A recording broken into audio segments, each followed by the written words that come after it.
if we agreed that triplet therapy is probably optimal induction, then the question is, if these responses are so good, what is the role of transplant in 2017? And that question was kind of hard to answer. We all had a feeling that, look, if somebody had such a great response, what is the role of transplant? And again, we need data. And luckily, the IFM/Dana-Farber study has really helped us understand this. So this study took everybody with newly diagnosed symptomatic myeloma that was transplant eligible. Everybody got 3 cycles of RVD induction therapy. Everybody had cyclophosphamide mobilization.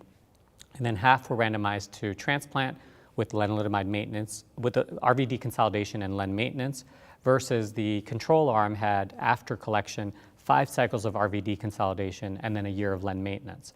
And so in this study, we found that the depth of response was better with the transplant consolidation, and the PFS was quite significantly prolonged by almost 14 to 15 months.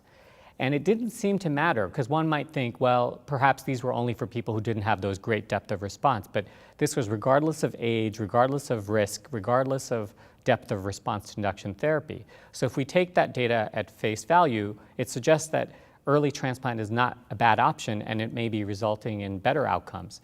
The limitation, though, is overall survival was not different. It was about 43 months of follow-up.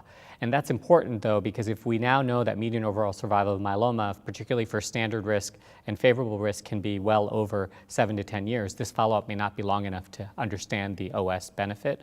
And the other important caveat is that this was the French version of the study where len maintenance was terminated at 1 year. The American counterpart to this uses len maintenance till progression.